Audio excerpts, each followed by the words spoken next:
You guys are going to be recorded. Feel free to ask any questions that you may have.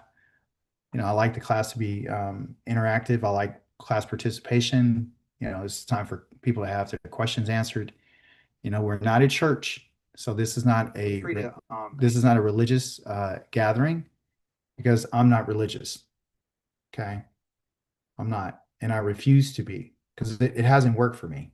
Okay, it hasn't worked whatsoever. And I know that for you, if you were in a religion, it didn't work for you. So these things don't work. Religion, religion doesn't work for us. Shabbat shalom to everyone. Welcome those who are even live on YouTube. Thank you for joining us today. We're not a church. This is not a religious gathering. I'm not here to take your money. I'm not here to make you feel good. I'm not here to, make you feel bad. I'm not here for any of that. None of us are here for any other reason but to gather information.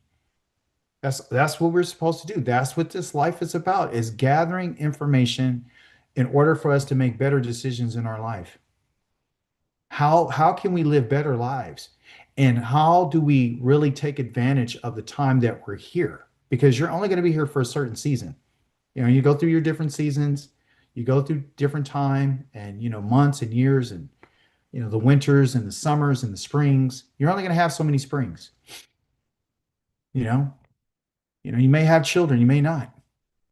You may be married, you may not. You may have a husband, you may not. May have a wife, you may not. Just depends on what it is that you are supposed to learn while you're here. This is right here is a training module. This is they call it the matrix, but it is the training module. This is the place where you and I are supposed to find out whether or not we, as a created species, is going to honor and respect the creator of the heavens and the earth and everything in it. Okay. That's why we're here. Okay. Let's go ahead and begin with our lesson. We do have a pretty lengthy lesson today, but I'm going to try to make it as simple and straightforward as possible. Okay. I'm not going to put a whole bunch of bells and whistles. I'm not going to do that. I'm just going to tell you the way it is and how can we get better, right? Gathering information. Our Torah portion this week was called Lech Lecha, okay? And basically what this is just a few Hebrew letters that opens up this teaching, right? In this part of our Torah portion. Our Torah cycles are very important. They're actually they're beneficial. And for us to be on the cycle to get the Torah portion is a good thing, right? If I was to ask someone other than you what Lech Lecha means or what does a Torah portion mean, they would probably won't even know. You ask someone at your job, you ask someone at your school, you ask someone, they don't know. So what it means is that you and I have access to information that not everyone is privy to. And when this information is made available to us, we have to take advantage of it. We really do. This is your wealth. Okay, so the Most High took away our wealth from us. He took away our land from us. He took away our priesthood from us. He took away our community from us. He took away our leader. He took our king. He took it all. He took our inheritance from us. Why? Because he wants us to understand that the most important thing that you and I can ever have and to respect and to honor is the words that he has spoken to us. So these words, Lech Lecha, was the words that he spoke to Avraham. And they are what they would call a command. The lek is a command. This L-E-K right here is a command. Okay. So when Yah talks to us, just like he talked with our father Avraham, he gives him a command. And then after he gives him the command, then he begins to tell him what it is that he wants him to understand about the command. Meaning, you have a purpose on why I'm sending you where I'm sending you. Okay. And I'm not sending you arbitrarily there just for no reason. There's a purpose behind this command. That's what we need to gather from the first words. Go. He said, go. Right. But also, too, the Hebraic understanding means to walk. Okay. It means literally to walk. Okay, and I'll show you what that is. Okay, so the command is walk. This is what he heard. Walk to you. This is for you to do. Walk. If you notice, it's only talking about you as an individual. It wasn't asking for him to load his nephew. The command wasn't given to Sarah. The command was not given to any of his servants or any of his trained men. The command was not given to his nephew, anyone. It was given to him. And why did the Most High choose him? We don't know. We don't have an answer.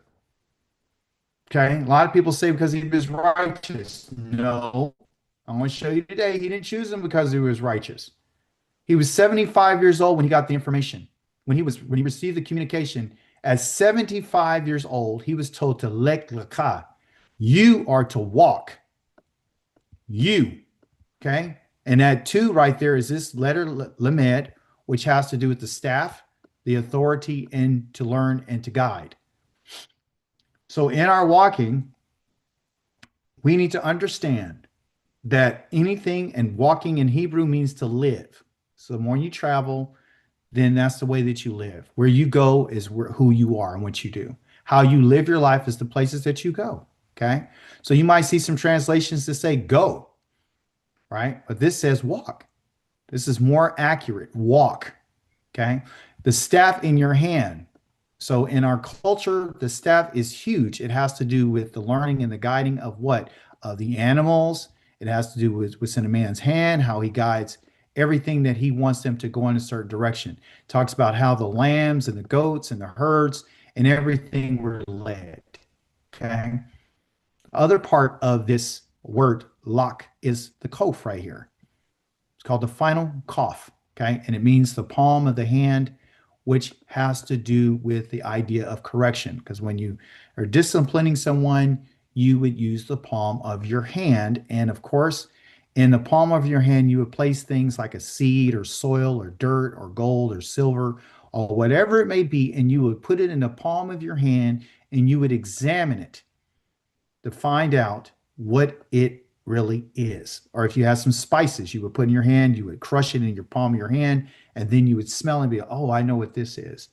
Or you put a flower in your hand, oh, I know what this is. Okay. So it's through examination. So what it is about lek lakah for us is the purpose of the lek is to walk, and the purpose of the walk is to find out, number one, you're going to be corrected, and also you got to go through some examination.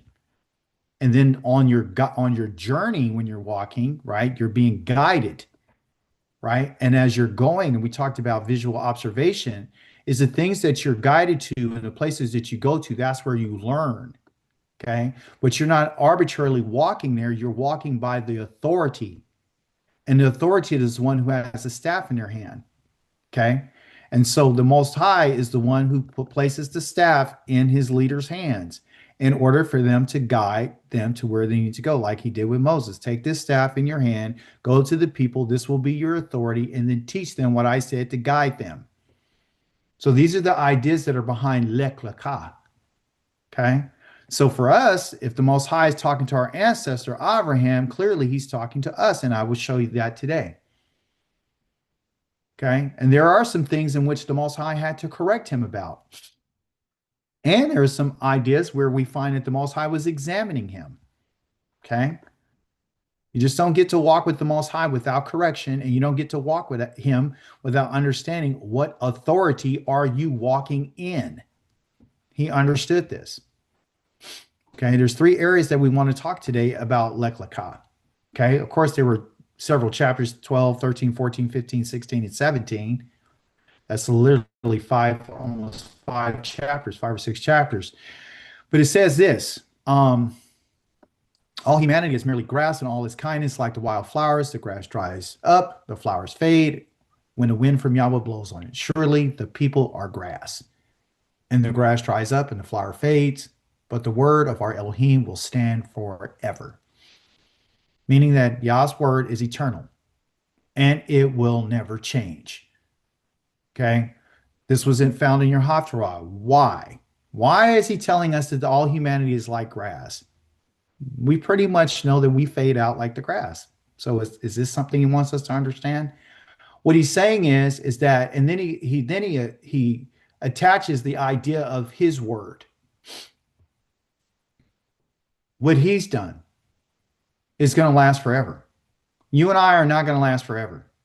Okay, as a human being, we're not going to last forever in that sense. Our bodies are going to fail, we're going to break down, just like Abraham's body, just like Sarah's body, just like Jacob's body, Isaac's body, Ishmael's body. All these bodies leave. Okay, but today we're going to focus on three areas.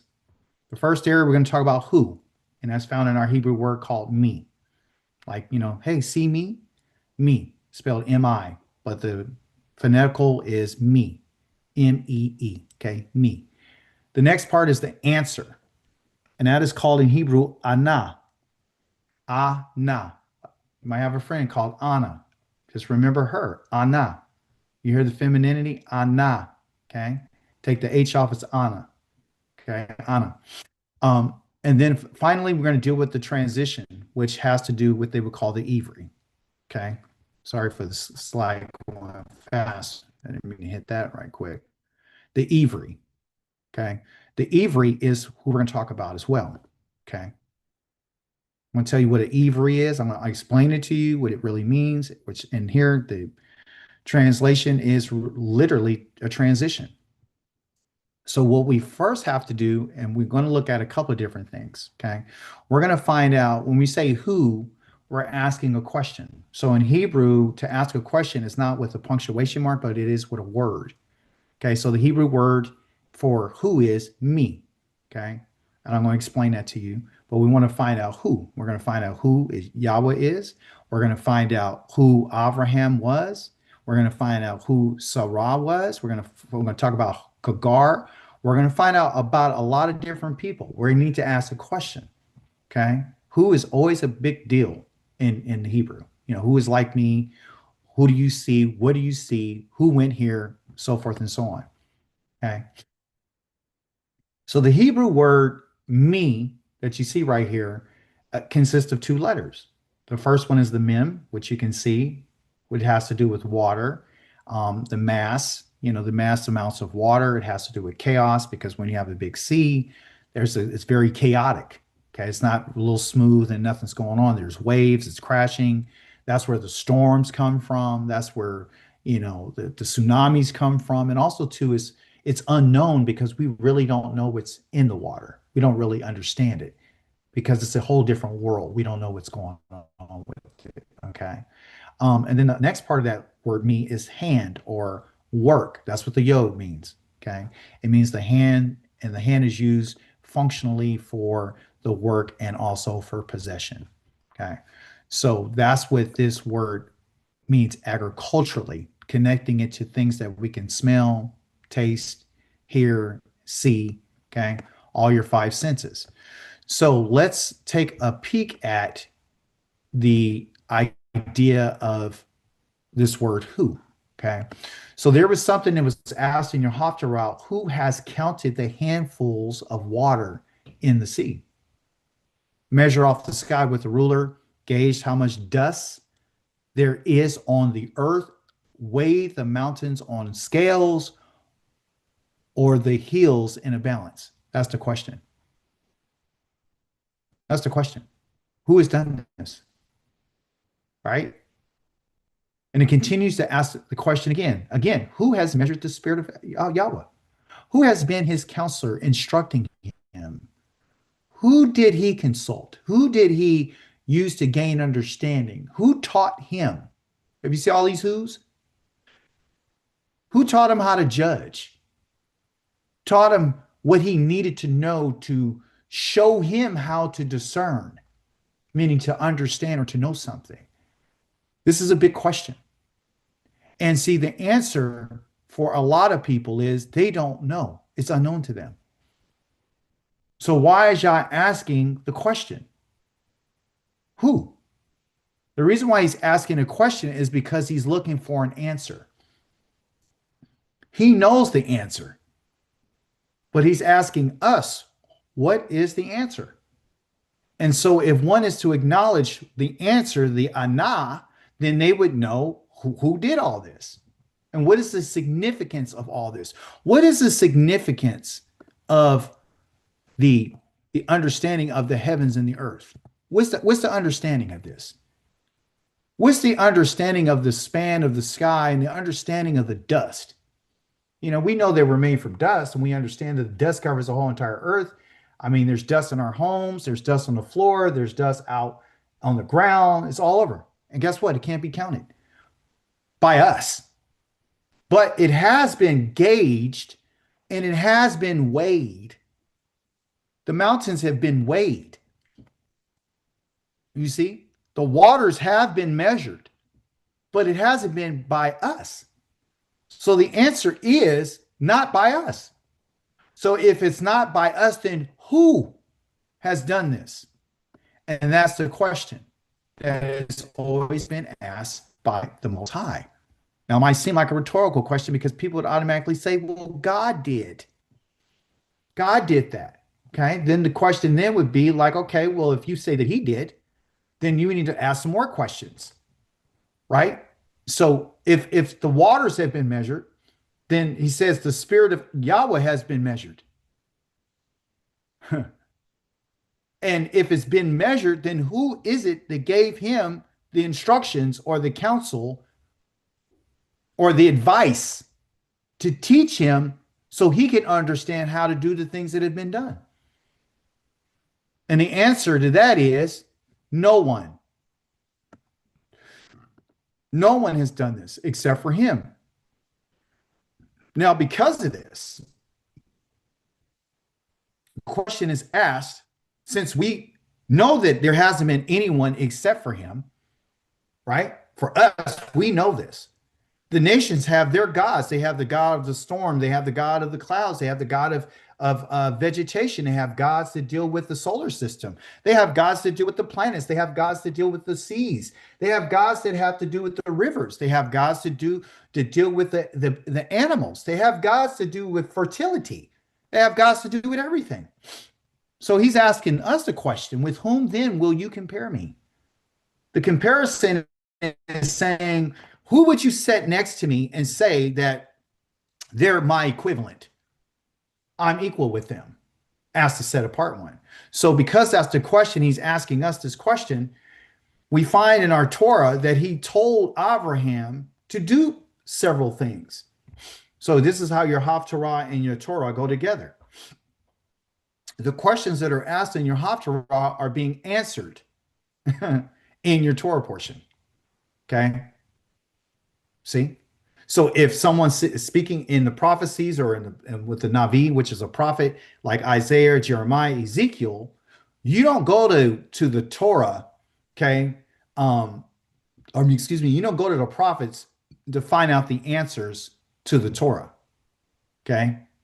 If you want an answer, the answer is always going to be found in the instructions. They're always going to be found in the Torah, okay? Because the Torah came before the prophets. See? So what came first is the foundation. So in your Torah, it says, turn your eyes to the heavens and see who created these. What do you mean these in the heavens? He's talking about the sun. He's talking about the moon. He's talking about the stars. He's talking about the planets. He's talking about all the things. He's talking about the clouds. He's talking about everything that has. He's talking about the rakia. He's talking about the dome. He's talking about all these things. He says, who brings out the army of them in sequence. And the army that he's talking about are the stars and the planets. He brings them out in sequence. He summons each one of them by their names. All the stars he knows. All the galaxies, he knows them, and he knows them all by name. So if you ask me, well, what's the sequence? I don't know. Who? So this is the reason why he's asking the question, who did it? Because you didn't do it. You just got here in 1970. Who is the one who's done this? So he tells Avram to turn your eyes up to the heavens. That's what I want you to do, to the heavens. Turn them up and look at these and see who has done this. And you will find that it has been Yod-Heh-Wah-Heh. He also tells him, our father, all the land you see I will give to you. I'm going to give you all the land that you see. This to you right here is laka, the staff and the palm of the hand. Because you've been walking and living and you followed the command to lake, right? To lek, excuse me. Then now to you, I will give all the things that you see. So I want you to use your eyeballs. I want you to have faith. Okay. Not in this. You don't need faith to see with your eyes, people. Okay. You don't need to have faith to see what's been created in the heavens. You don't need faith to see the things around you. You don't need faith for that. Okay. You don't need faith to see the land that you see with your own eyes. Okay. He says, to you and your descendants forever, I'm going to give this to you. Give you what? A land. Okay. And I will make your descendants as numerous as the specks of dust on the earth. This is the reason why we had the word dust in bold, because he asked a question: who measured out the dust? Okay. Who did the dust? He did. Who measured it? He did. But I thought you said that all the humanity is like grass. All humanity is like grass. The children of Israel are the dust of the earth. Humanity that we hold is the grass. That's what's going to fade away. Okay. But the dust of the earth cannot be numbered and it cannot be counted. Okay. So that if a person can count the specks of dust on the earth, then your descendants can be counted. This is the reason why in your Haftarah he's asking the question, with whom then will you compare me? So listen to me carefully. If he's asking a question, who am I equal with? I'm going to ask the question on his behalf. Is Yahweh equivalent to the dust?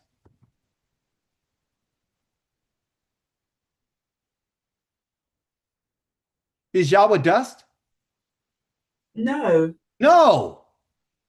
So if a man or if someone claims that Elohim is a man, what are they comparing him to? The dust of the earth. They're comparing him to the dust of the earth. Could the dust of the earth create all that which is in the heavens and the earth? No. Absolutely. So the next time someone tries to make a comparison and equal Yah to anything, understand what they're making him equal to. Do you see the problem with this now? So the Most High is not to be equaled to anything, especially dust. Okay? So the Most High is not going to come down to become dust so he can become a descendant to be counted. He's not going to do that. He's not going to become his creation, people.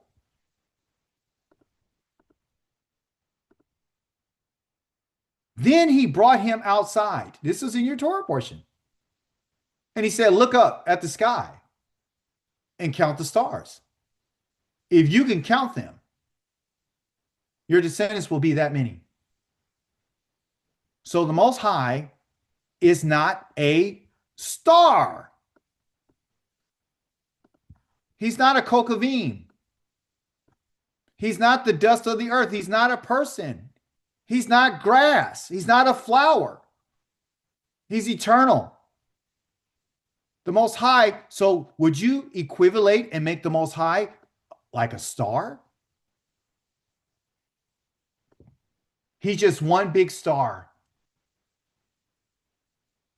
They say that the stars are angels, right? And they have a certain amount of glow to them. So would you compare Yahweh to a star? No. A lot of these religions use the star along with the moon to represent their religious affiliation of, what they understand to be the moon and the star. Muslims do that. Other, religions do too. So making that comparison, the Holy One is saying, don't make me any comparisons of me. Now, what the Most High has done is he's spoken through a prophet, and the prophet is a Navi. Okay. So listen to this Navi right here. He says, here is what Yahweh says.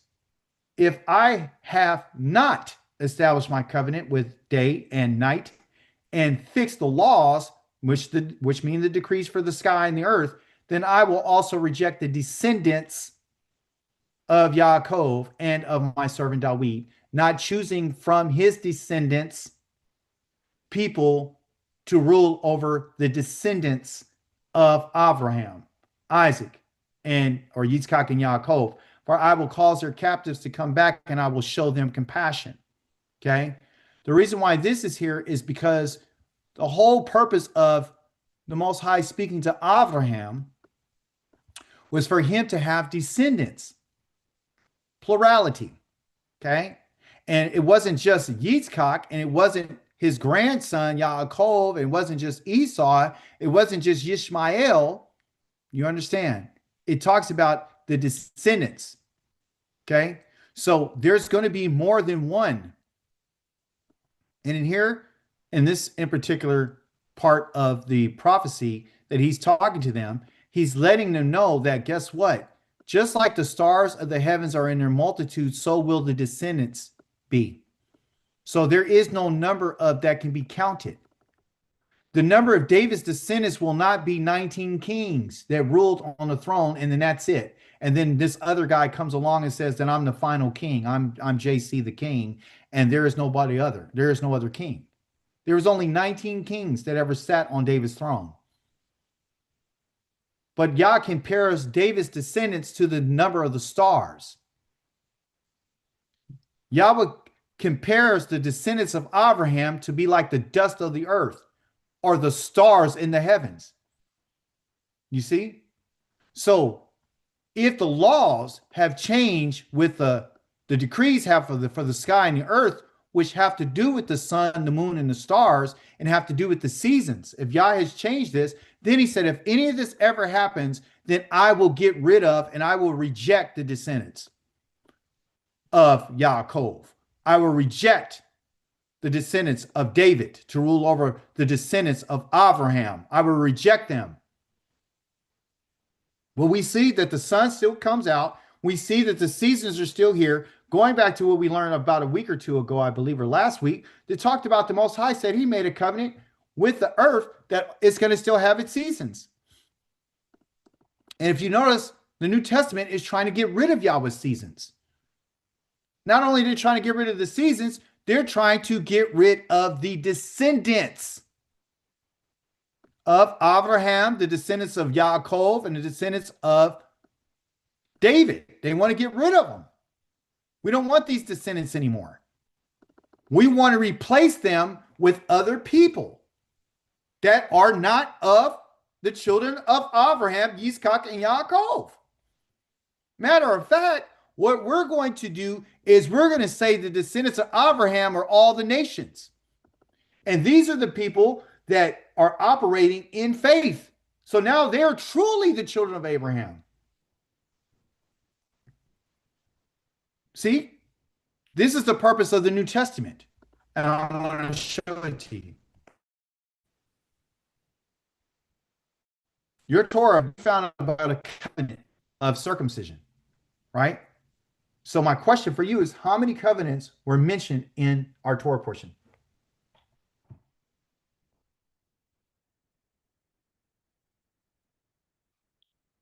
How many covenants did the Most High make in our Torah portion?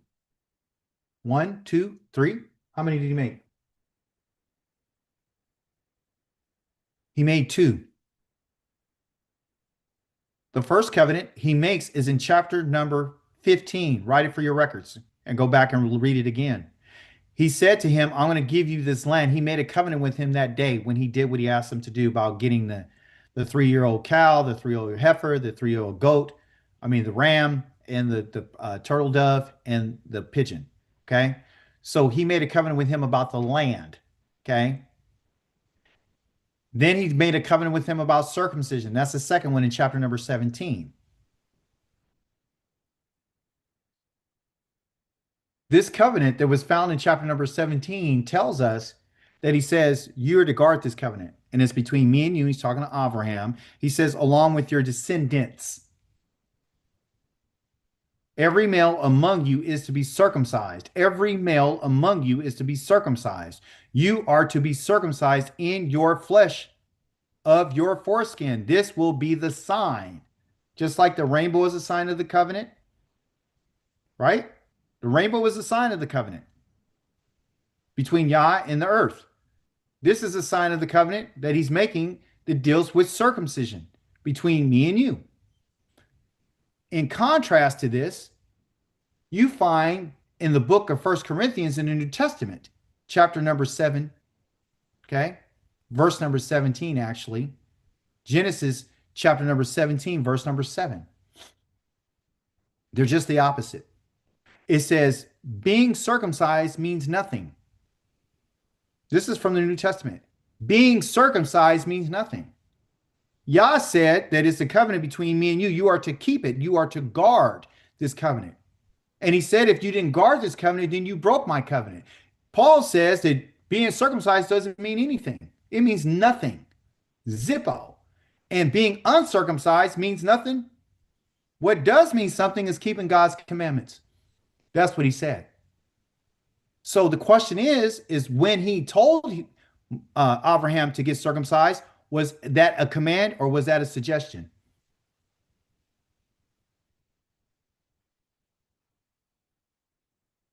Somebody answer. Was it a command or was it a suggestion or a recommendation? No, it was command. It was a command. Yeah.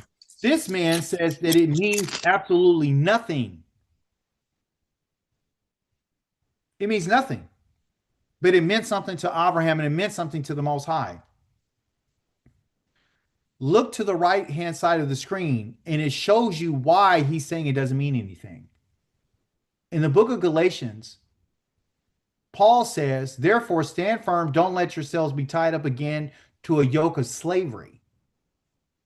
Mark my words, I shall, talking about Paul, tell you that if you undergo Brit Milah, which is a circumcision, that's the Hebrew word for Brit Milah, covenant of circumcision, because that's what Brit is. Brit here is covenant, and then Milah means to reveal.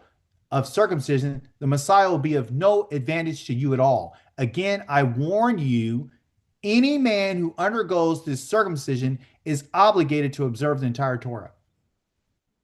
So he equivalates doing what Yah says of circumcision to be slavery. And this ain't the first time that he said it. So you ask yourself, well, why are you bringing this up? That wasn't in our Torah portion. Well, it's in contrast. Because the Most High said, I want you to compare me, make a comparison. Who then will you compare me to? Right? So he's saying that, you know, the circumcision is required if you're going to keep the Torah. But if you're with the Messiah won't be of no advantage to you if you get circumcised because it absolutely means nothing. So what they're after is the Messiah. They're not after Yahweh. They're after the Messiah. Okay? So that's who they've made a comparison to. Listen what Paul says. Paul says, what about God? Talking to the Galatians, who supplies you with the Spirit and works miracles among you. Does he do it because of your legalistic observance of Torah commands? Talking about Brit Milah, talking about circumcision, talking about what's recommended and what the Most High has instructed us to do because you trust in what you heard and are faithful to it. Right? So are you going to do the Torah commands, the legalistic, or because you trust in what you've heard and are faithful to it? The heard and what you're faithful to, Paul is describing the message that was given to them by Paul about how a person is to receive the Spirit of God that will X out circumcision. See, so he's saying that God is supplying you with something, which is the Spirit, right? And works miracles among you. And asked, does he do it because you're doing legalistic observance of the Torah commands, or because you trust in what you've heard and faithful to it. So they're changing the relationship. So if you change the relationship of doing what Yah says versus going to a spiritual, because everyone wants to be spiritual now, then you're going away from what the Most High said to Avraham. If you don't get if the males are not being circumcised, you have broken the covenant. You can go read it for yourself. Most High said that person who refuses to get circumcised has broken my covenant. And that covenant that he made in chapter number 17 is not the covenant that has to do with the land. That covenant is the relationship that every man of Israel who is circumcised and every stranger and everybody who's been bought with money is in relationship with the Most High, and he is their Elohim. He asked the question, is it with the same Avraham? It was the same with Avraham, excuse me. It was the same with Avraham. He believed in God and was faithful to him. And that was credited to his account as righteousness. All of us have heard this. Okay. So he's making a comparison and saying that since you heard the message that I'm telling you, and you're faithful to the message of the Messiah, and you're faithful to the message that you receive the Spirit of God, then he's saying, then basically it was the same with Abraham. And he believed. So if Abraham believed God and believed in God and was faithful to him, that it was credited him for righteousness. So if you believe and you trust and you believe in what I'm telling you and what you've heard from us in the New Testament, and you stay faithful, meaning you guard what the New Testament says versus guarding what the Torah command says, then Yah, because you receive the Spirit of God through the Messiah, you are now considered to be righteous because you believed the message. Now we are going to examine whether or not this is true. It says in the New Testament, he believed in God and was faithful to him, and it was accredited to him on his account as righteousness. So everyone who listens and reads this says, all I need to do is believe in the message that I'm hearing in order for me to be righteous like Abraham was righteous because he believed God. So Paul's comparing Abraham to a person that believes. Right? And so if you believe, you become righteous. Abraham believed, he became righteous. So he's making a connection between what you call the Old Testament and the New Testament. Got bad news for you. This is not true. It's not true. The English language has a way to twist your mind. Okay?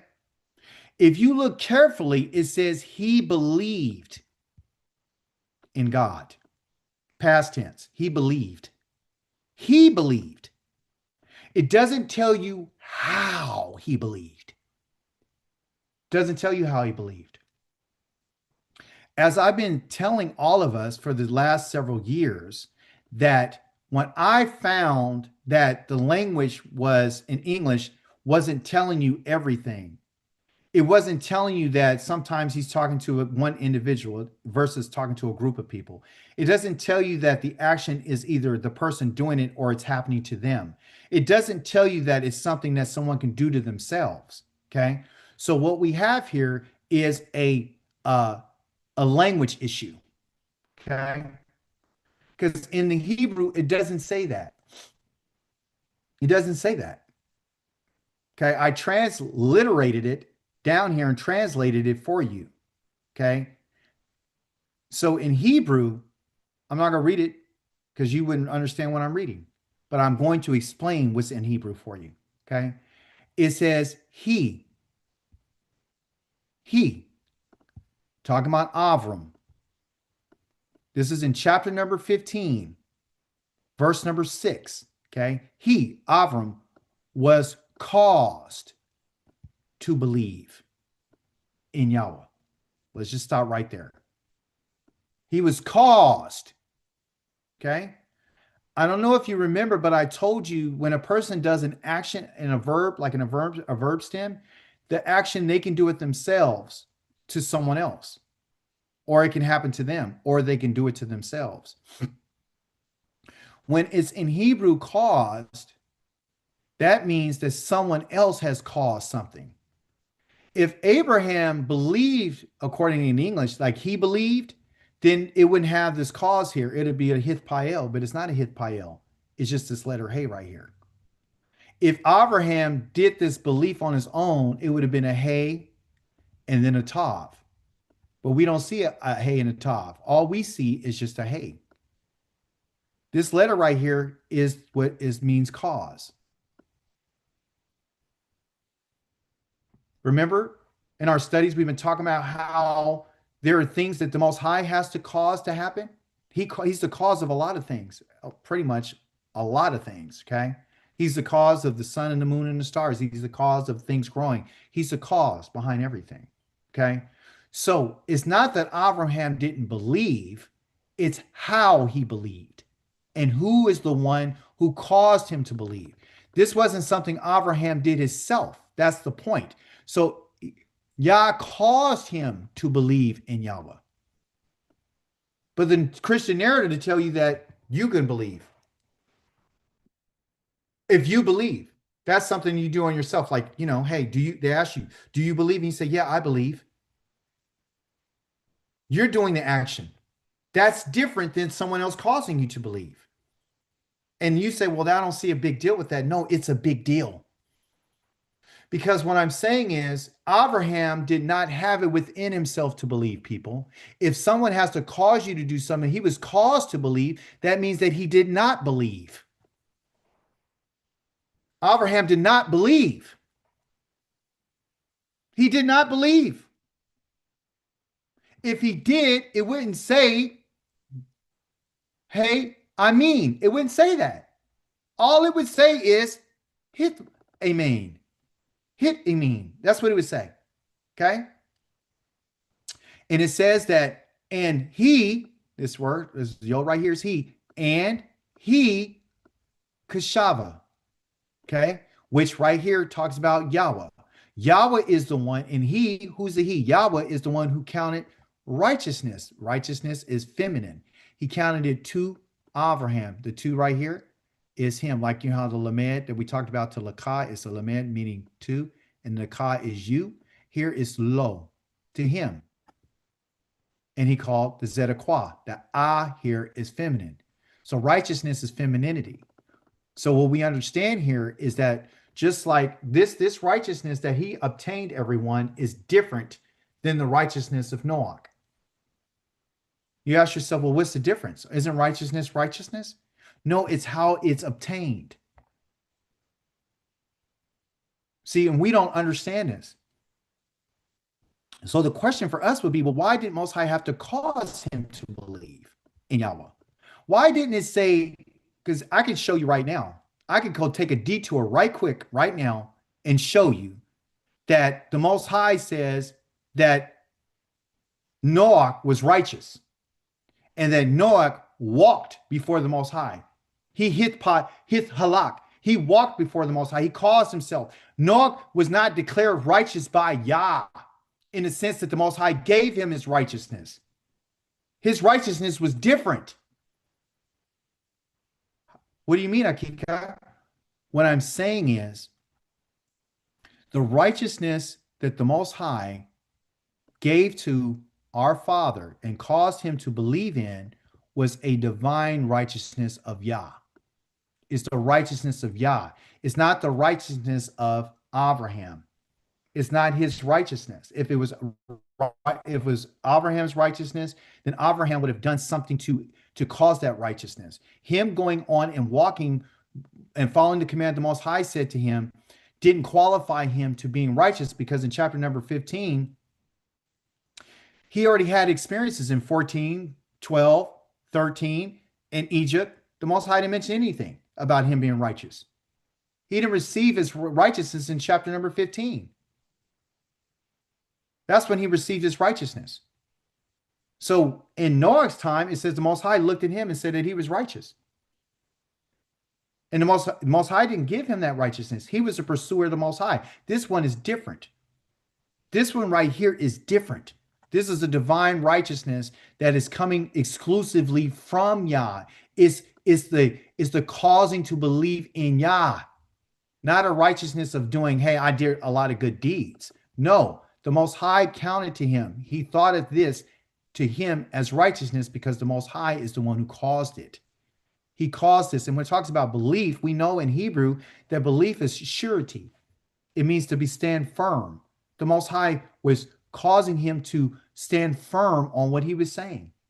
This wasn't nothing that Avraham did himself. So that right there tells you, according to the language, that Avraham did not believe this himself, like you saw in our previous slide that said that he believed God, but it doesn't tell you how. It just says he believed. You're thinking that he did this on his own. And if you do it on your own because of what you heard, then you're going to be faithful too, like he was. And that's not how it's said. And when I get into debates with people all the time, they've never seen this and they try to deny this. Okay. So the bottom line is I'm trying to let you know that in the language, you have to look at this and understand that this righteousness, right, that Avraham had was not his own. The Most High, it wasn't something he came up with. It's something he didn't do to himself. It's not nothing that he pursued. It was something that the Most High caused him. The Most High gave this to him. He made it firm with him. Okay? Unlike other righteousnesses that could be obtained by one's actions, because he hasn't done anything in regards to this. The Most High is the one who caused it. That's different. Okay. So because the Most High caused it, let's look at something else. Going back to Paul, I'm going to show you something else about Paul. Okay. In Paul's writings to the Galatians, matter of fact, I don't know if you guys know this, but the Galatians are the Gauls. These are the people who were fighting against Rome. Okay. These are the people who live in the Gaul, in the territory of the Gauls. Okay.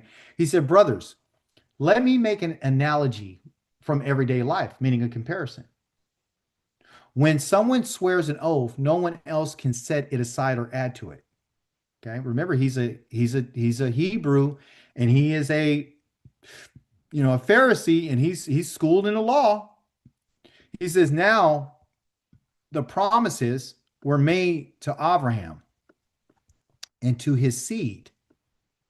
It doesn't say and to seeds, plural, as if to many.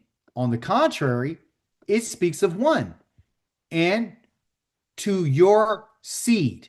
And again, to your meaning lakah.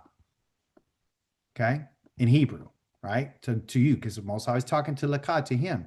He says to you, to your seed. And this one is the Messiah. So basically what he's saying is what? Read it. What is Paul saying?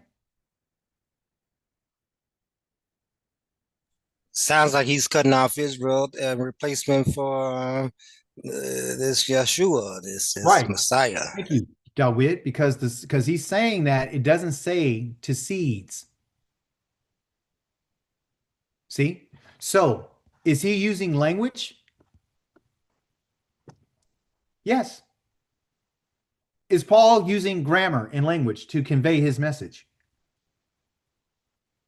Yes. So if you need to get to somebody, all you got to do is change the language and change the grammar in order to shift them, to turn them. So what I want to show you here is that just like I showed you with the action of how he believed versus, him saying he believed, you don't know how he did that. Was it caused? Did he do it on himself or whatever? He was caused to believe. So he didn't believe it on his own. The Most High caused him to believe. That's different than him just believing. Second, Paul says that it doesn't say to seeds as to many. On the contrary, it speaks of one, talking about your seed. So he's using grammar and he's using plurality versus singularity. And he's talking about, and this one, talking about the seed is the Messiah. In Galatians, that all the New Testament believers and all your family members and all your friends and co-workers and everybody else reads. Okay. This is the reason why you're having a hard time, because you're saying that he said to the seed. Now, if you don't know what this means, I'm about to show it to you. Just remember what Paul said. I'm making a comparison because Most High asked, who will you compare me to? So, it's also the context of how it's being said, the word and the language was just being said. Yes. Yes. So context, he said it doesn't say to seeds, but it says to seed. Okay. And so that word for seed is called zera. So if you read right quick, he said in Hebrew, the word for seed is zera. It carries a dual meaning of both physical and figurative seed. Okay. It refers to plant seeds, but also can mean offspring or descendants or posterity, right? And even semen. Okay. So it describes what the physical seed is, literal sense, such as grass. Like, the man is, when we talked about man is nothing but grass. He's the herb yielding seed in Genesis 1:1. And we just read in the Haftarah that, man's life is nothing like grass. All human beings are grass, right? So he's like a seed. Okay. Then it says figuratively. It has a broader meaning to include lineage, children, and descendants, and God's promise to Abraham, your seed and your descendants. Chapter number 15, verse number 5 and 13. It can also refer to a moral or spiritual lineage with a practitioner of righteousness, sometimes being called a seed. Now, seed by itself seems like it's singular, right? So Paul says that he didn't say the seeds. Remember? Paul said that he's not talking, he didn't say to seeds, he said to seed. So Paul is saying there is no plurality, there's only one. That's what he was talking about. When he was giving Avraham a promise, he wasn't talking about a whole bunch of people. He was just talking about one individual. And the individual he's talking about is the Messiah. He wasn't talking about the dust of the earth or the stars of the heavens that are in multiplicity. He was talking about an individual.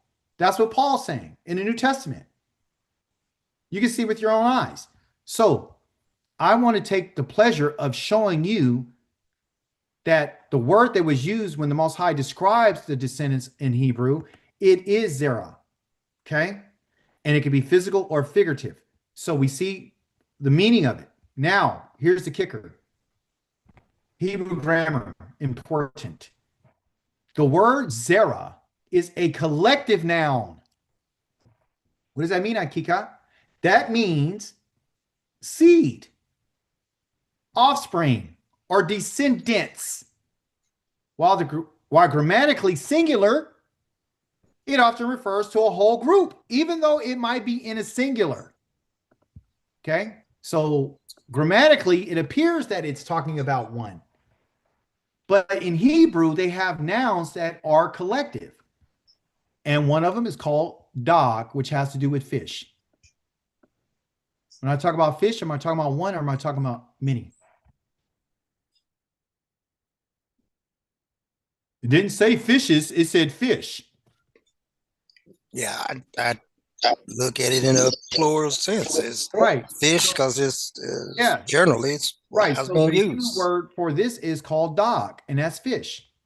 And that means it's a collective noun, meaning I could talk about one fish or fish, and I'm talking about all of them. When I talk about a hakal or a kahal, okay, I'm just writing here Hebrew just for my own purposes, everyone. When I talk about kahal, meaning assembly, am I talking about, because that's called an assembly, am I talking about one individual? I'm talking about a whole group of people. I'm talking about a group. Okay. So in Hebrew, they have what they call collective nouns. Okay. And collective nouns, in this case, zera is called a collective noun. And if you and I didn't know that and we were reading the New Testament and it just said seed and Paul said it's talking about one, then yes, you would say, well, it seems singular. So it is, Paul's talking, it is seed. It didn't say seeds, it said seed. So yeah, Paul's right. No, Paul is wrong. And he's playing on the people's lack of understanding of the Hebrew language. Because the seed, although it grammatically appears singular, it is a collective noun. Like water, it's a collective noun. Assembly is a collective noun. You understand? So, what is the problem? The problem is is that they have taken the word Zerah to mean an individual when Zerah has to do with a nation, posterity, and descendants as a family, a group, okay, rather than a single individual. It's not talking about a single individual. So the New Testament, Paul, the writer of the New Testament, is bringing out something that's completely false in order to turn your mind away from the initial promise that Yah made to the children of Israel through their father, Avraham. The promise is to the dust. The promise is to the stars. That's what it is. Abraham's descendants will be like the dust. They can't be counted. Abraham's descendants will be like the stars. They can't be counted. So when it says that, Paul says is one, and you need to turn your attention to one individual, talking about he didn't say it to a group of seeds, but he said it to seed, you can see that he was being deceitful, and he's using language in order to change the people's understanding. A collective seed in biblical text, giving you an example in Genesis chapter number 22 and verse number 18, Zerah is used as a collective singular to refer to the entirety of a person's descendants, emphasizing continuity. And then, of course, there's some other examples there as a nation, like the seed of Israel is not dealing with an individual called Christ the Messiah, a group, or with a common quality. You could be talking such as the seed of righteousness, or the seed of the righteous is a group of people. The seed of evildoers, it's a group of people. The family line can also refer to a larger family, including children and grandchildren. So you can see that if you do not know this language, and you do not understand, and if you don't do the research, if you don't gather the right information, you could possibly be deceived. Because you'll read the New Testament and say, oh, well, it did say seed. Okay, where did it say your seed? Okay, it did say seed. It says seed right here, S-E-E-D. So that's singular. Paul's right. It didn't say seeds. Well, in the Hebrew, it doesn't work like that. It's a collective noun. So you can see the deception, and it's found in the language. Just wanted to bring that out to you so you can make a comparison. That's what you have to do, compare things. Listen to what Yahweh says, just to kind of let you know why he chose you to be like the dust. Because before him, all the nations are like nothing. All of them. All the people are like nothing. All humanity is like grass. All their beauty is like a flower. Means nothing to the Most High. You read in Isaiah chapter number 40, he tells you the nations are like a drop in the bucket. They mean less than nothing. The Hebrew here is even deeper than the English. Okay? Here's the call, meaning all. Before him, all. You reverse those letters, it's a lamed and a kaf, meaning to you. Just reverse the letters. Well, that don't look alike. Well, it is. It's a kaf. It's a final kaf. Okay? So all the nations to the Most High are like ka'ayin. Ka'ayin, this ayin here means is there is not. They are like nothing to him. They don't exist to him. In a sense that he doesn't, when he was measuring out the dust of the earth, they measured less than the dust of the earth. They don't mean anything. When he measured out the heavens and he measured out the earth and he expanded everything, and when he had the dust that he measured out, he was thinking about the children of Israel. They can't be counted. Your descendants, you guys, and you and I will never end. This is the reason why Balaam wanted to be like us. Because he knows like they're never going to end. You're already eternal. He says that they'll be like nothing to him. This is the ka'ayin right here. Nothing. There is not. Okay. In Hebrew, this right here, the ain right here means there is not. That you don't exist. Okay. Secondly, negdo, that means before him. Okay.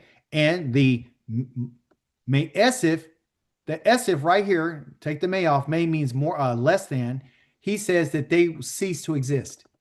They don't exist. They have an end. They're like nothing. And this right here, and tohu, this is the word that was used in the beginning of creation that deals with the tohu, meaning nothingness, void, nothing. And this is how the Most High thinks about them. When he talks about he regards them, that means he considers them less than nothing. So when it talked about how the Most High feels about this word right here, about how he feels, is right here. Right here. Going back to when the Most High says, and I want you to look at the letters, a kof, a sheen, a bet, and a hey, right? That right there means counted or considered or regarded or to be thought of. So when the Most High did what he did for Avraham, he thought about him. And he said to him, I'm going to, for this, because I've provided him and I caused him to be firm in this will be his righteousness. This is going to be his righteousness, right? That's what I gave to him. So when this guy comes along and tell you that, hey, is talking to just one seed, you can find that's a lie. Again, here we go. Kof, a shin, and a bet. That right there is to think or to consider or to count. They mean absolutely nothing to him. Okay, that hurts a lot of feelings. What about them? What about these people? What about them? Who are you and I to come back and ask, and right? Me, who are we to question or to say anything about how the Most High feels about the nations? Why is he telling us that they don't mean anything? He said, when I weigh them out, they mean nothing. Why? Because they don't have the judgments. Because he didn't make any promises to them. He made a promise to your father, Avraham, and his descendant, Yitzchak, not Yishmael. A lot of Muslims get mad when I bring out that their mother was Hagar and she was a slave girl. The promise was not, may Yishmael rule and live and before your presence. The Most High said no to Isaac. The Most High has choice. He picks who he wants. So the point here is saying that, yeah, Most High looks at them like they're nothing but chaos. They're nothing to him, right? They're tohu. He says, but for you, the way I look at you, Avraham, as righteous. I gave that to you. I gave you the righteousness. You don't have to believe nothing. I gave it to you. I caused you to believe. That's different.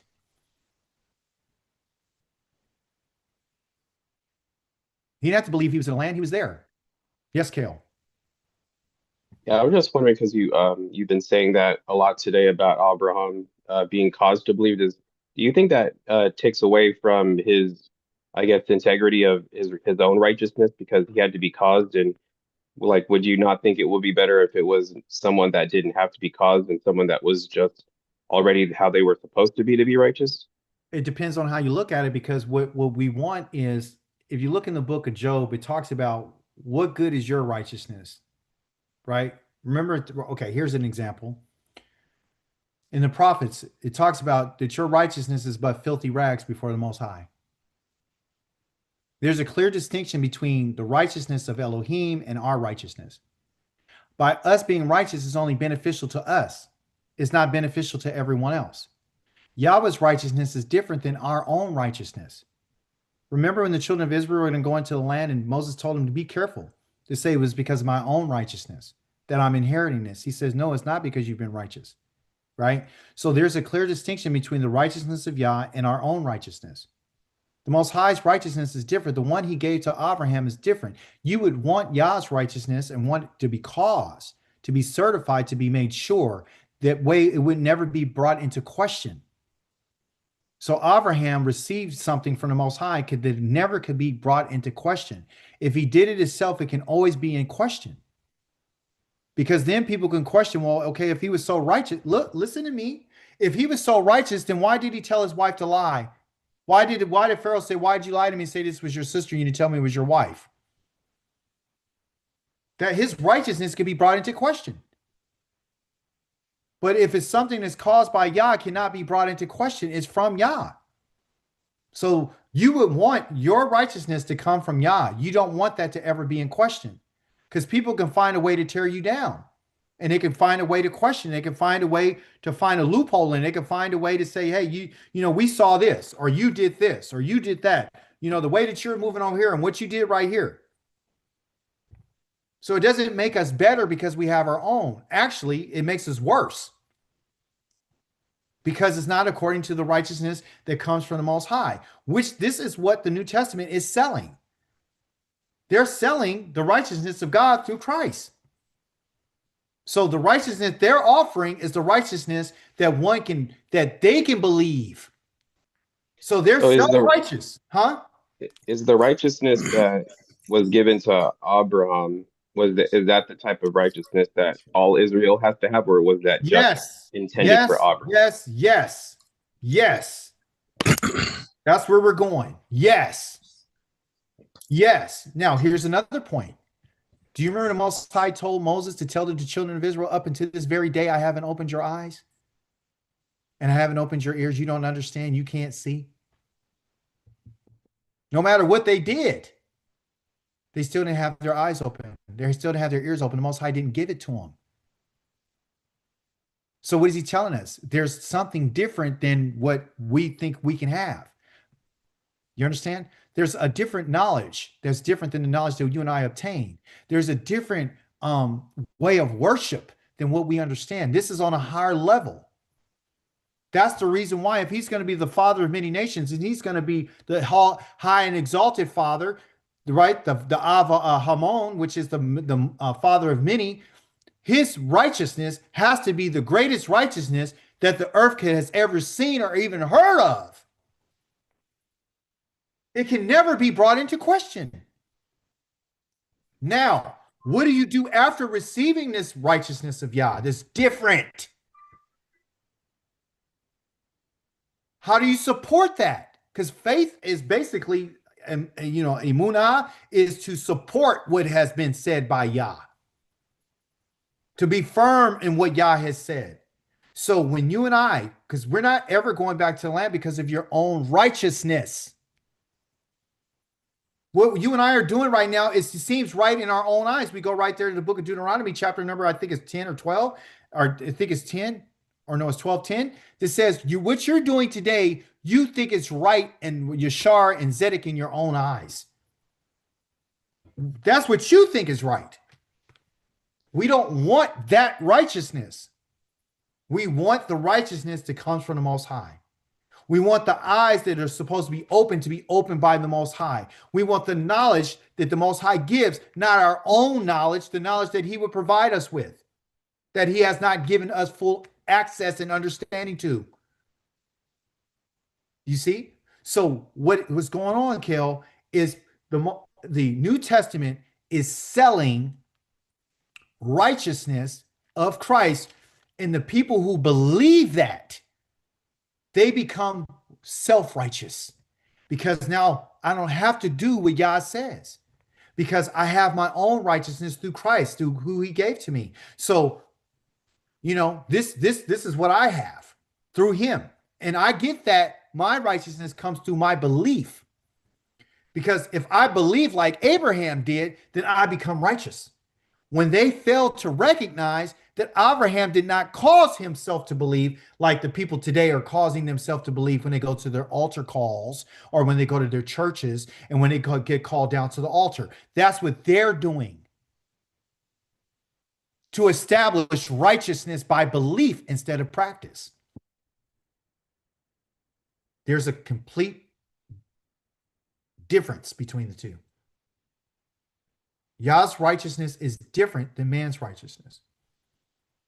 Yah's not giving his righteousness by killing the innocent and letting the wicked go free. But in the New Testament, if you believe that, then you become righteous. Do you see that? That's the crazy part. That's the weird part. Okay.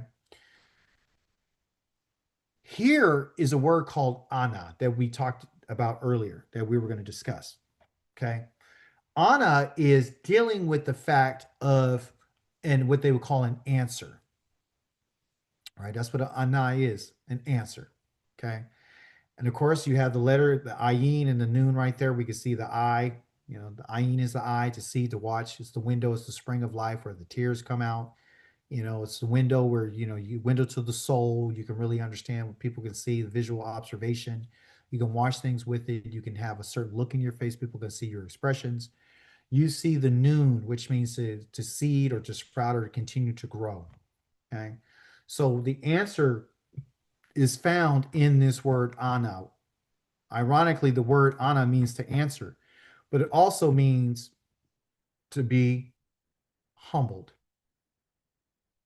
What does it mean to be humbled? Well, when you look at someone's been humbled, they've been depressed, you can see the expression on their face because their eyebrows are pressed down low on their face and they look like they're bothered. They're always watching, like they're watching something or thinking about something. Okay.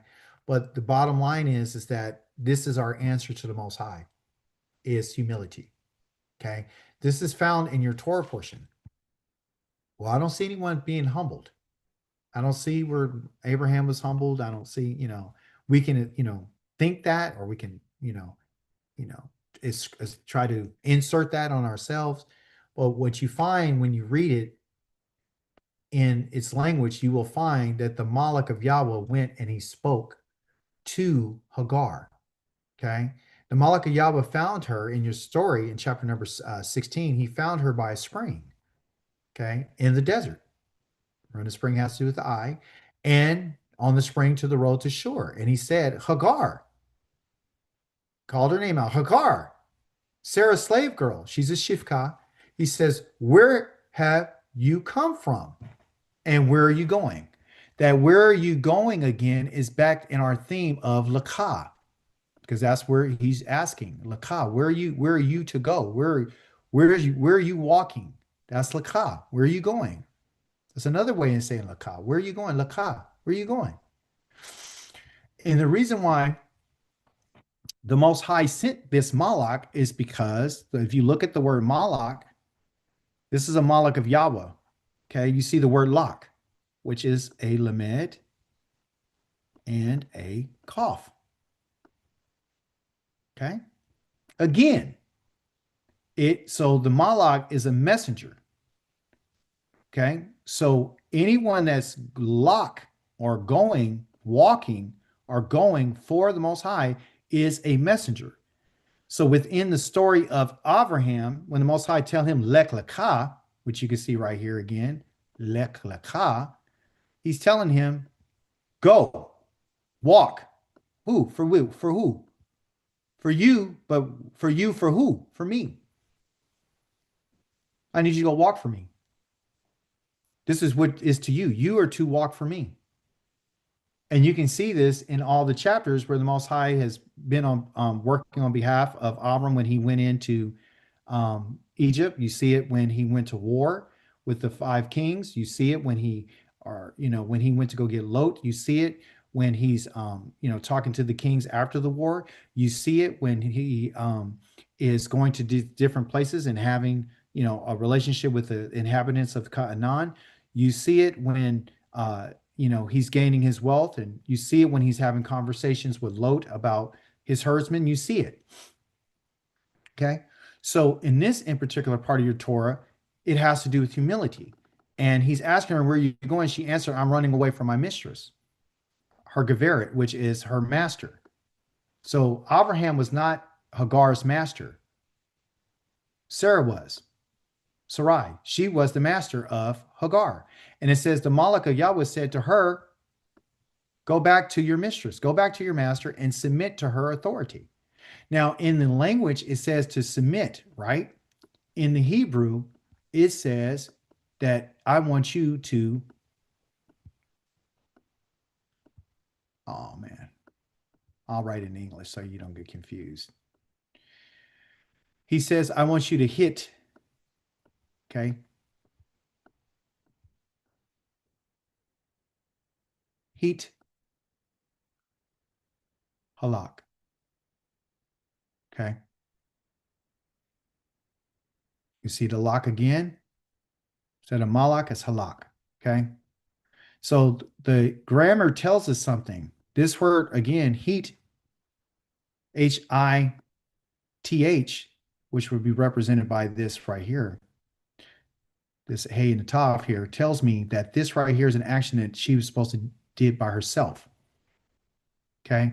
If it was just a hey on the front of it, then that means that she would be caused, that the Malach would be the one who caused her to go back, which tells us something about the actual experience. Again, if someone is causing you to do something, you're not doing it yourself. This right here, when he tells her to go submit, this was an action that she had to do on herself.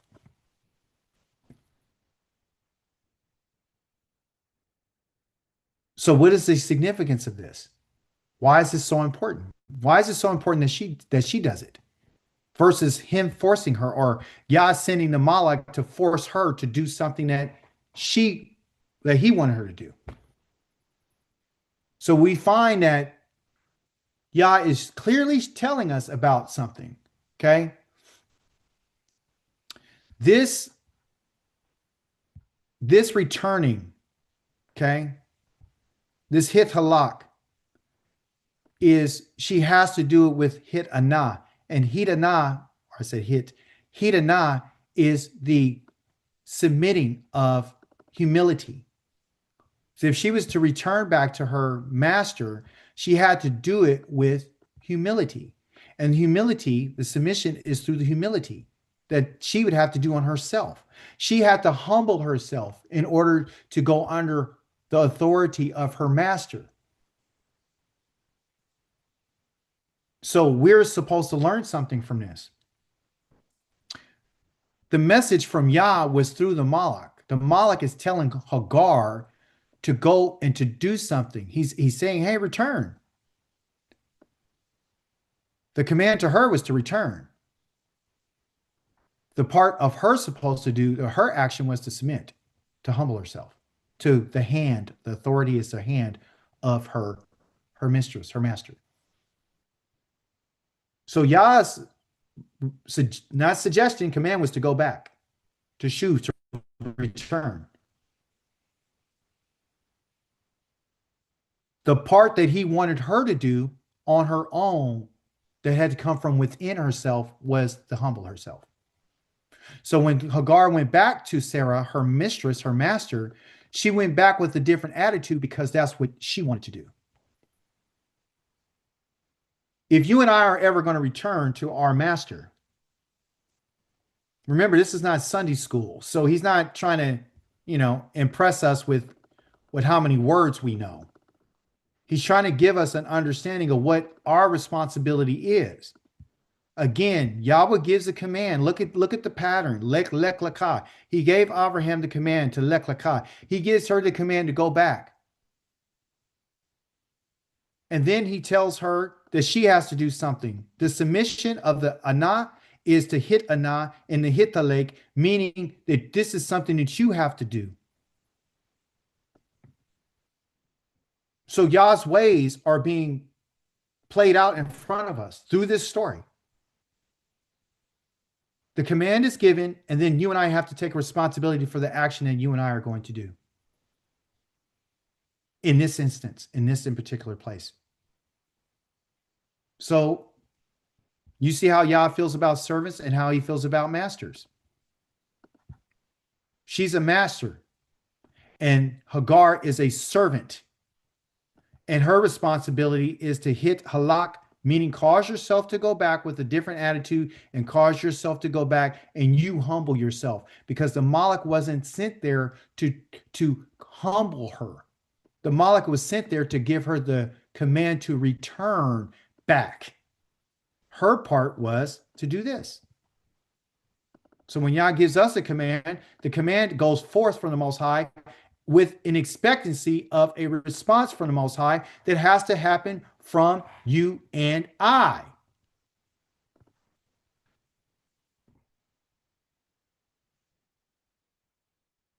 Again, I want to mention a comparison. Look what Paul says about Hagar. Now, to make an application on these two things, make it another comparison, because that's what Paul was doing. He said the two women, talking about Sarah and Hagar, are two covenants. This is what he's telling New Testament believers. One is from Mount Sinai. What happened on Mount Sinai? From our understanding. The people were given instructions. We were given a covenant. The covenant, yeah. Right? So guess what he says? And bears children for slavery. And he says, this is Hagar. He's saying that Hagar represents a covenant. And he's saying that Hagar represents slavery. And he's saying that Hagar represents the Mount Sinai, which you and I received the covenant of the 10 words. It's not the same. No. So he's saying that Mount Sinai is slavery. And he's saying that Hagar represents that slavery because the Most High sent her out, right? Told Abraham to send her out. Meaning get the one who are under the law out so we can bring in the one who's by promise of just believing. Then they'll receive it. So the Mount Sinai, in his mind, is for slavery. They're using Hagar as a piece to say that she's a representation of the covenant of Mount Sinai. Why is this important? This is important to let you see that what they're doing is they're turning Yah's words around. They're making false equivalencies between Yah and the Messiah. They're making false equivalencies between the covenants. The Most High, the other covenant that he's going to make mention in the book of Galatians, he says is the one that's made in Jerusalem through Christ. So the mount here of Mount Sinai, when we receive the 10 words, he's saying it's slavery. And if you get rid of Hagar, then you're getting rid of the 10 words, which are the words of the covenant. So if we could get rid of her and send her out, then that's what we need to do with the 10 words. We need to get rid of the covenant, of that covenant. And we need to recognize the covenant as only through Sarah, which is through Isaac, which is the one seed that they're saying that the one is Christ, versus it being all the descendants that I showed you earlier. Remember, Paul said that it's not to seed, but as to seeds, as to many, but as to one. This is what he's trying to get them to understand. So he's putting a case together, and the case is that Mount Sinai represents slavery.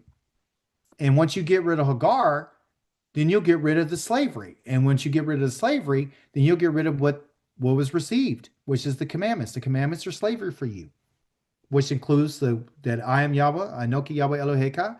I am Yahweh your Elohim who brought you, Hotzitika. I'm the one who brought you out of the land of Mitzrayim, from the house of bondage. You are never to have another God before my face. You're never to make an image of anything in the heavens above or anything in the earth beneath or anything below the earth. You should now bow down to them. You should not worship them. I'm a jealous Elohim. You're never to use my name for la shawah, meaning for nothing or emptiness, because if you do, I'm not going to hold you guiltless. You are to remember the Shabbat and guard it. 6 days, you got your work. 7th day, it's a Shabbat to Yahweh. Your children, all of you, I'm paraphrasing, no work. You see? Honor your mother and father. All that. Don't lie, don't steal, don't commit adultery, don't bear false witness, don't covet your neighbor's house, his wife. All that is slavery. That's what this person here, Paul, in the New Testament, is making equivalence between Hagar and Sarah, and saying that Hagar is the other covenant, which is connected to Mount Sinai, where you and I received our commandments. And that's what they're trying to get rid of. So when he told Avraham to get rid of Sarah, what Yah was really saying is, get rid of the commandments of Mount Sinai. Do you hear this? Do you see this foolishness? Do you see this betrayal of the Most High? You couldn't see it if you didn't know the language. You couldn't see it if you didn't understand the Torah. Lech lecha. To lecha. Now, to prove that Yah's not done with his covenant, like this almost called him something, this Mamzer said, Mamzer is a bastard. Paul said that that Hagar is representation of the old covenant, of which is called Mount Sinai, and we need to get rid of her. He says, you descendants of Avraham, his servant, his offspring, Yaakov, his chosen ones, he is Yahweh, our power. His rulings are everywhere on earth. He remembers his covenant for how long? Forever. The word he committed to 1,000 generations. It hasn't been 1,000 generations, people. The covenant he made with Abraham, the oath he swore to Yitzchak, and he established it as a decree for Yaakov, for Israel, an everlasting covenant. It's an everlasting covenant. This is the covenant. And it says to you, which is lekah. To you is lekah. To you, I will give the land of Canaan as your allotted heritage. Psalms 105. So the covenant is to you, and it is for an everlasting covenant. It's not going anywhere. It's for 1,000 generations. There hasn't been 1,000 generations. See? So he's letting us know that the covenant he made is, to you, I will give the land of Canaan. And you know what? To some of us, This is not enough. This right here is not enough. This promise right here is not enough for us. We want more. We want eternal life that you already have if you knew what it was. Okay. But we want more than the land. We want to live in heaven. That's what we want. We don't want to be the offspring. What we would rather do is just believe God instead of doing what he's asking us to do. That's what we want. And we want to just cause ourselves to believe something that ain't true. Because then if we do that, then we'll become righteous and we'll inherit, eternal life. You don't want to leave that on the table. Finally, the Hebrew word that I want to share with you, the final one is called Ivri. Okay. Ivri means Hebrew. That's what Ivri is. It's Hebrew. Okay. And it comes from the man named Eber. This is one of the descendants out of the land of Shem. Okay. Or his line. His name is Eber. Okay. Call him Eber, but it's really Ever. And is Ivri. Okay. That's what it is Ivri. And Ivri is a male and an Ivriya is a female. So you got an Ivri, which is a man, and you got an Ivriya, which is a female. Okay. So male and female. What does this word actually mean? It means to go beyond. It means to cross over. Okay. That's what it means. So this is the first time it's ever mentioned is in our Torah portion. And it's in chapter number 14. Chapter number 14, where it's mentioned where the people had called him an Ivri, the Hebrew. Okay. So he's one who's from beyond. He's the one who's crossed over landmass to get over to somewhere, to cross over to some other land. Okay. And that means to transport, but it also means to transition. Okay. That's what it means. So let me be clear. So here it is. This is what it means to be Hebrew. Okay. A Hebrew is one who understands that they're going to have to make some transitions. They're transitioning out of one thing to the next. They're going from one land to the next. They're going from one place to another. They're going from one understanding to another. They're constantly walking. They're transitioning. And we understand that when some transition happens, there's a lot of challenges that we're faced with. Okay, so people transition out of being a young person to a young adult. They transition out of being a young adult to a parent or to a husband or to a wife, get married. Things begin to change. Okay, they transition from, going first day of school, as a kid, I just got to a brand new school. I used to do a lot of transitions. Okay, so I know I'm a Hebrew. I'm an Ivri because I've been transitioning my whole life. Okay. You transition out of your youth into your middle age, and out of your middle age, you get into your older years, your elderly years. You transition from different places of, your wealth. You transition in your health. There's some transitions that go on. And so a lot of times they're uncomfortable and it's a process. And so that's what an Ivri is. So when someone asks you, well, what are you? What do you believe? I don't believe anything. Okay. That's just the truth. I don't have to. Everything that I get and I understand has to be something that has to be seen. And you can clearly tell them that the Most High didn't have the children of Israel believe anything. He says, watch and see with your own eyes. You saw what I did to Pharaoh. You saw what I did to the Egyptians. You saw what I did to Pharaoh's army. You saw what I did to these people. You saw what I did to these kings. You saw what I did to the Canaanites. You saw what I did to these people, your enemies. You saw it. You saw the signs. You saw the wonders. You saw it. There's no reason for you to go through this process of saying, I need to believe anything. That's already been caused with Avraham. It's already been done. It's in your blood. So going back to what Kel asked me, which one is better? I don't have to believe anything. You don't have to believe anything because it's already been caused. And it's been given to our Father for the generation and generation and generation and generation and generation. It's for sure. And we know this because there was a covenant that was made with him in chapter number 15. Split those animals in half, and there was a torch and a fiery hot pot and a flame that went between the pieces. While he sat there, our Father went down to sleep. Most High made that covenant. So you and I don't have to believe nothing.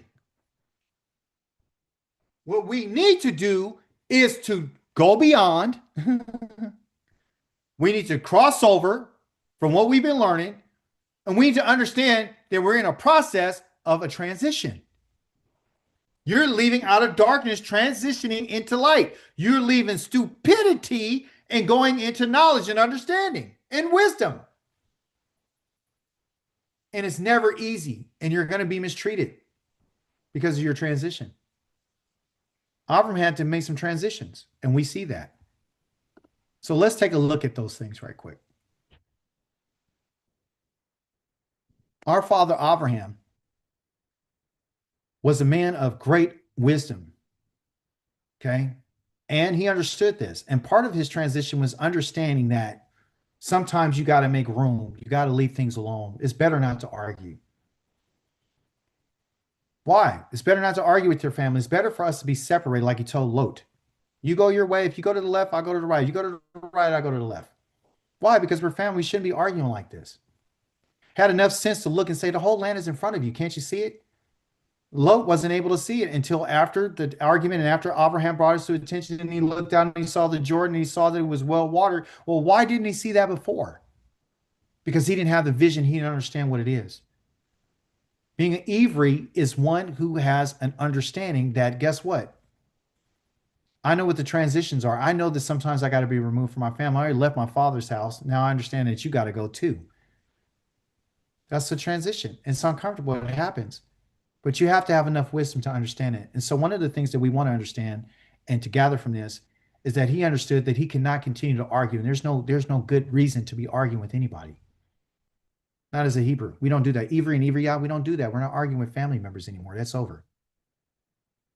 Let them go where they need to go and give them some options. And if they want to go to the right, then you go to the left. They want to go to the left, you go to the right.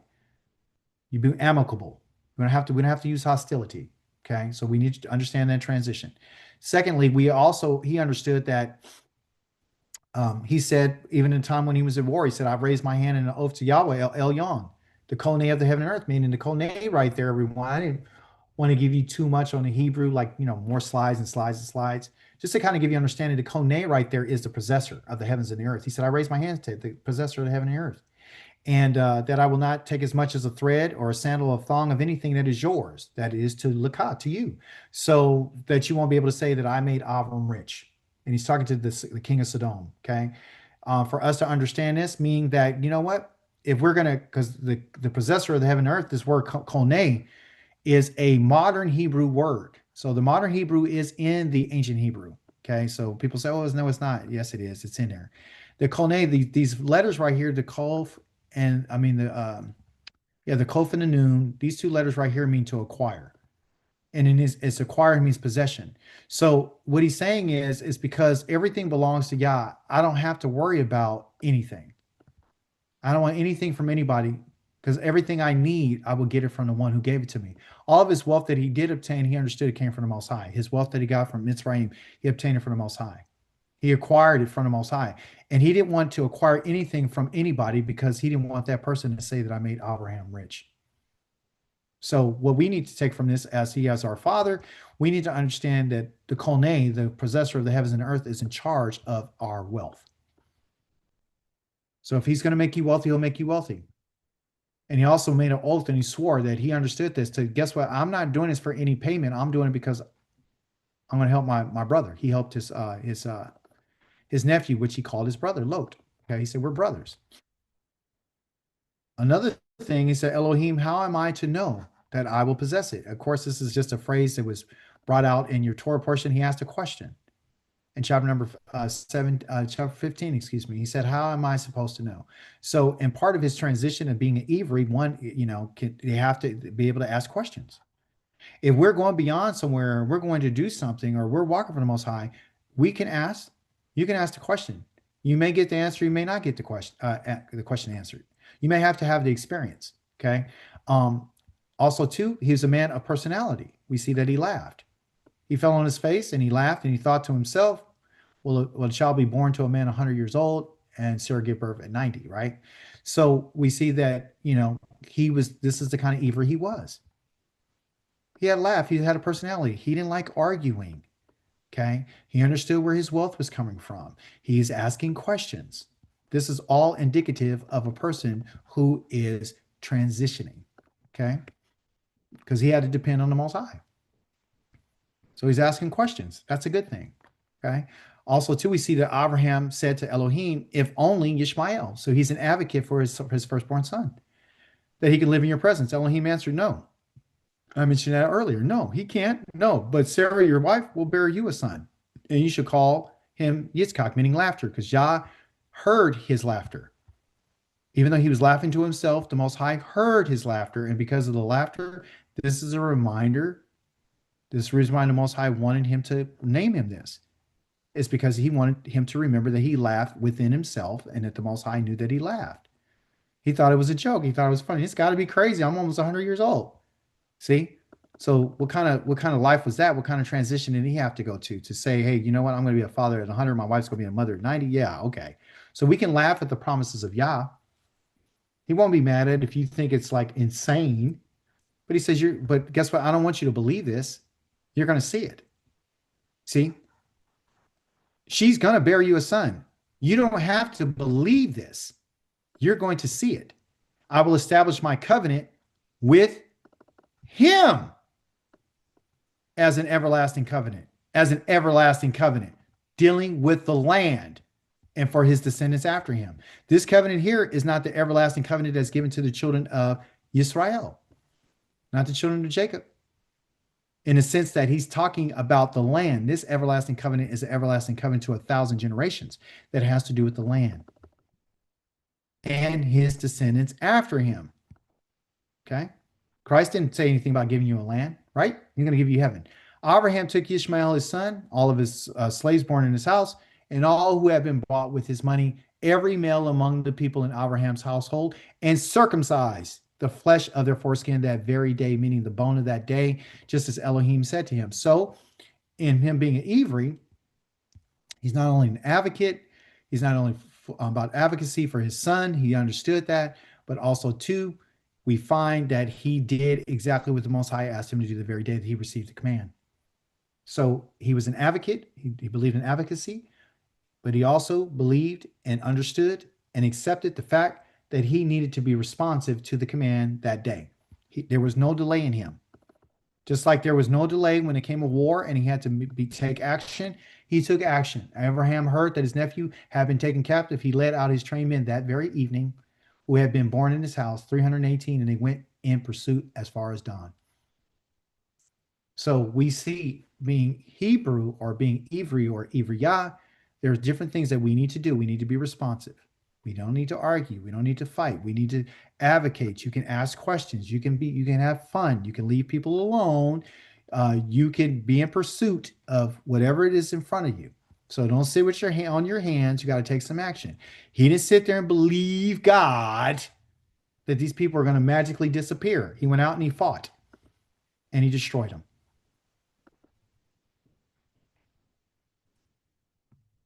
Zerah, the seed. This is the final slide. You and I need to understand that you are this seed. Okay? But you, Yisrael, my servant, Yaakov, whom I have chosen, descendants of Avraham, my friend. That is a mistranslation. This is not what he said. Most High didn't call him his friend. Most High does not have any friends. Okay? So, in the New Testament, hey, Abraham is God's friend. He trusted, they walked together, they had a good time. That's not what it is. Yahweh is not Abraham's friend. Abraham is not Yah's friend. Israel is not Yah's friend. Jacob is not Yah's friend. Nobody is Yahweh's friend. We are his servant.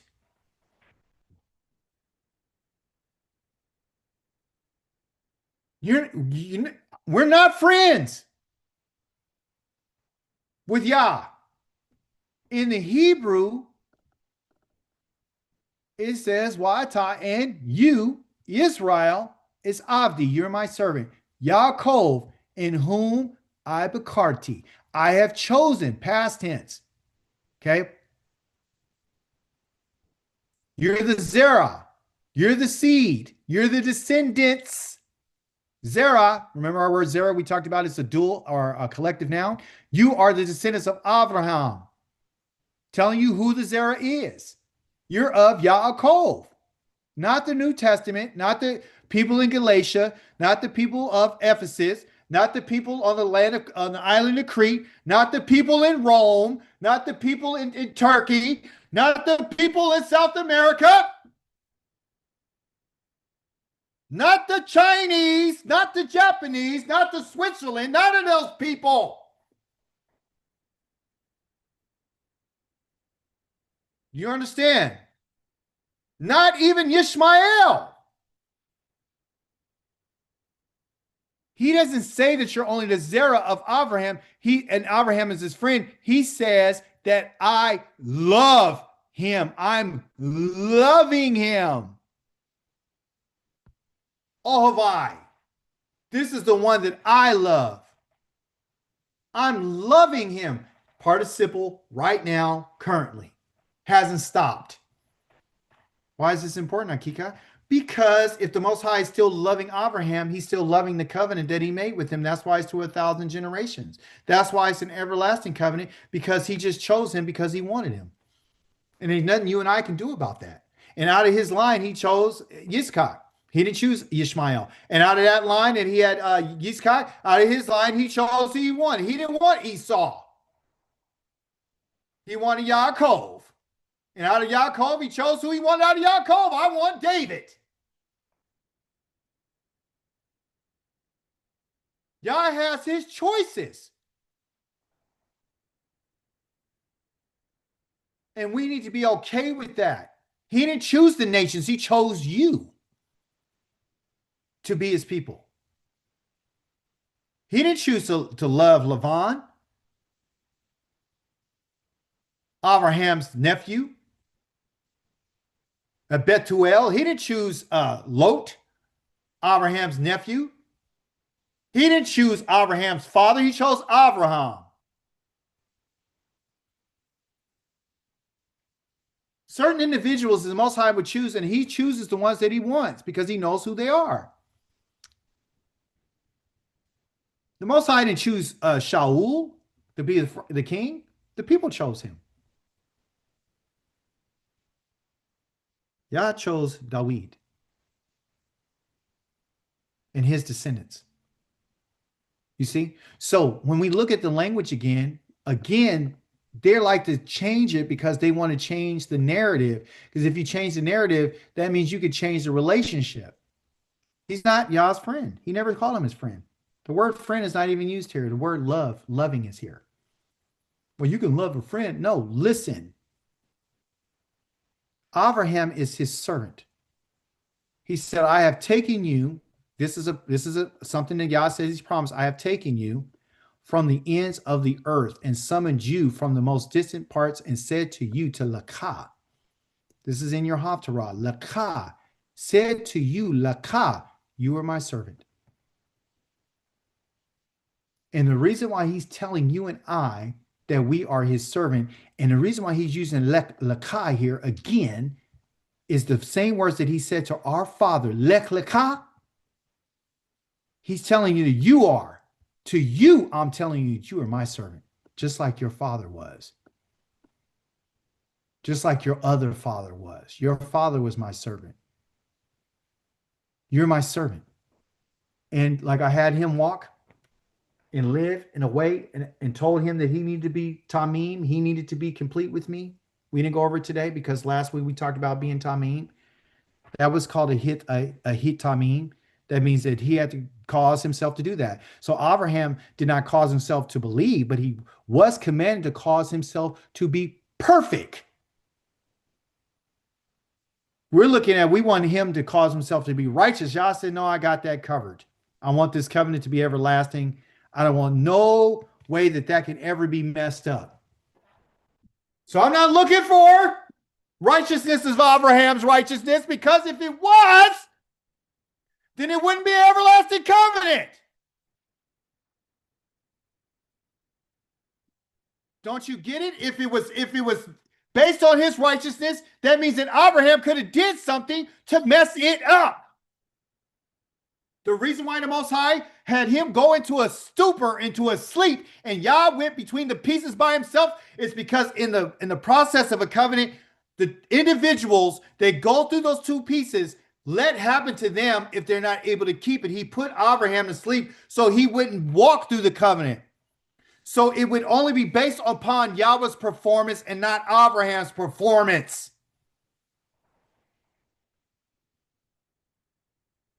That's why it had to be Yah's righteousness. It can't be based upon man. An everlasting covenant cannot be based upon a man's righteousness.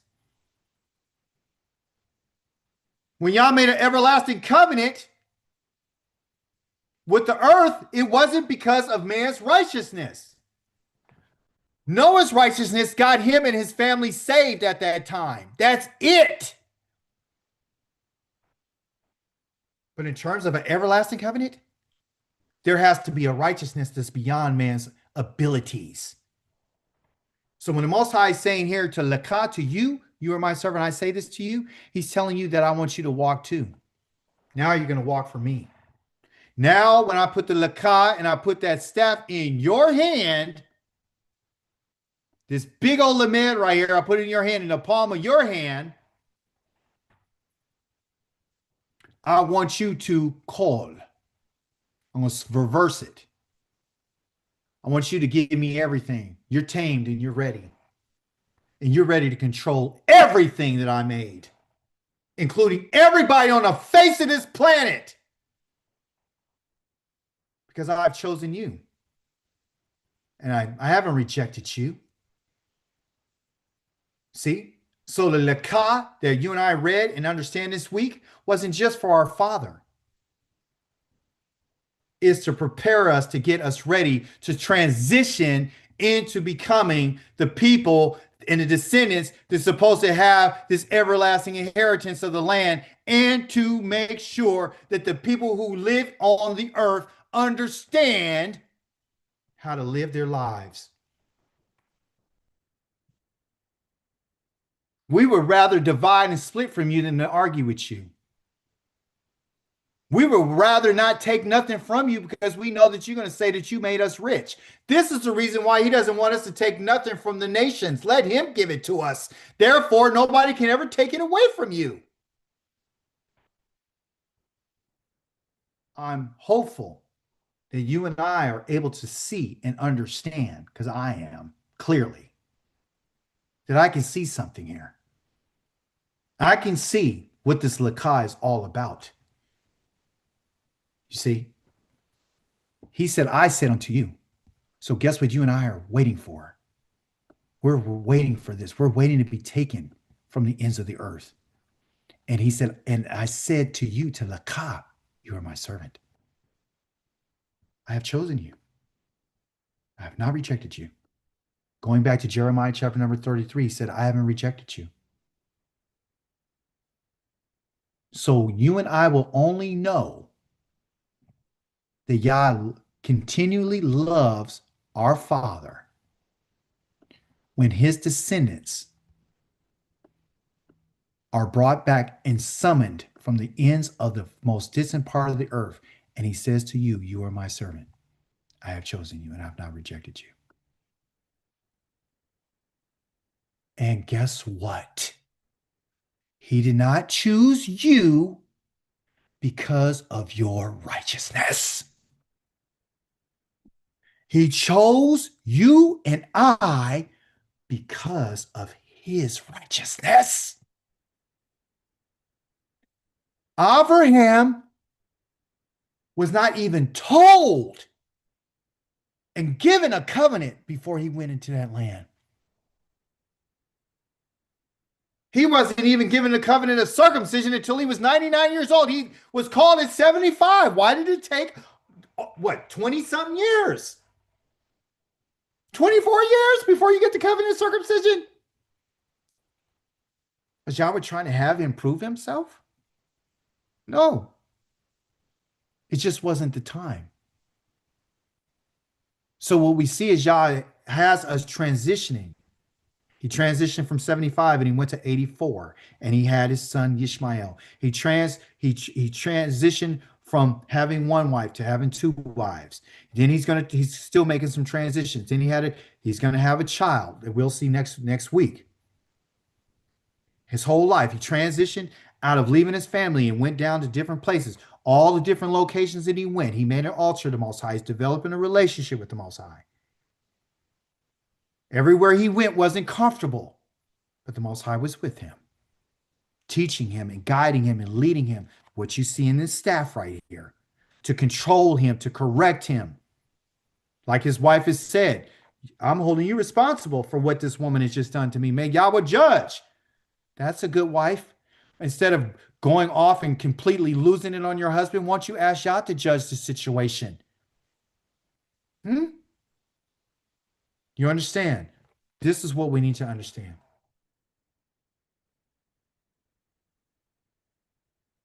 That's what Lech Lecha is all about.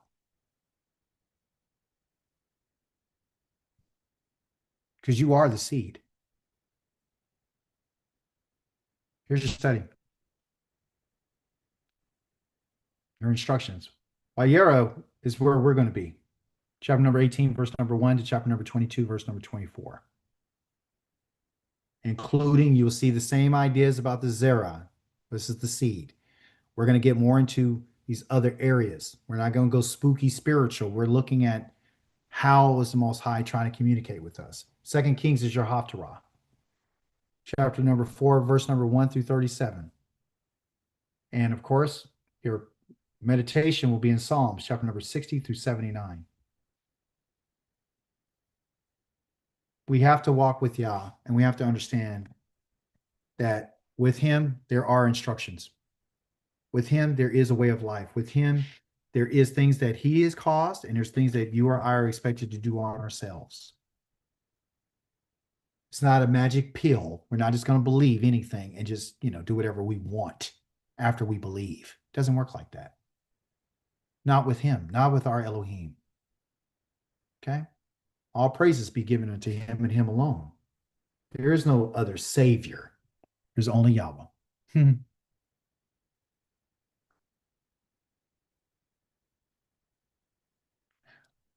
Let's take any questions before I go into the cahoots.